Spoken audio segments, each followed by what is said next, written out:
Okay, so I'm going to be breaking down order flow, and this is the one thing I have used to get multiple six and seven figures in funding over the last 4 to 5 years.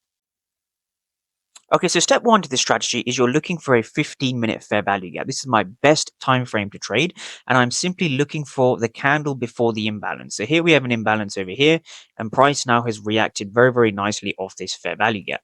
Now on the 5-minute time frame, we're looking for how the buyers and sellers interact within this overall region.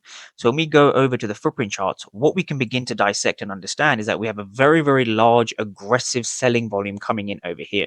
Particularly, what's interesting is when you look at this candle, you see 370 for only one buyer. This means that there's so many more aggressive sellers than there are buyers.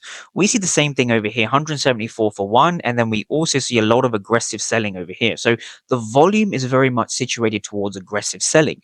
But despite that, the market was still able to find an area of support and bounce off this particular fair value gap. Now, from here, price created a second fair value gap over here. This is what gives me great confidence to trade from this particular area. So when we go back to the candlestick chart, what we can see is we see a small fair value gap over here, and prices obviously respected this overall area because we had lots of aggressive sellers, but of course none of them were rewarded.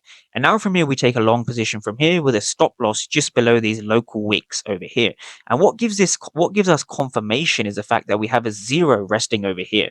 Price has given us 45 for zero, which means that the auction has been wiped out. There are no more aggressive buyers at this area, and sellers have obviously failed to drive price lower. This is the reason why you can take buys in the first place, and this is basically how the market works. So now from here, we had a very, very large move to the upside, catching this nice risk reward trade over here. A quick tip about targets is that price will often take out the Asian range low, as it has done over here, and we then look to target the Asian range high. So whenever you're trading, always look to buy below the Asian range and above, and sell above the Asian range.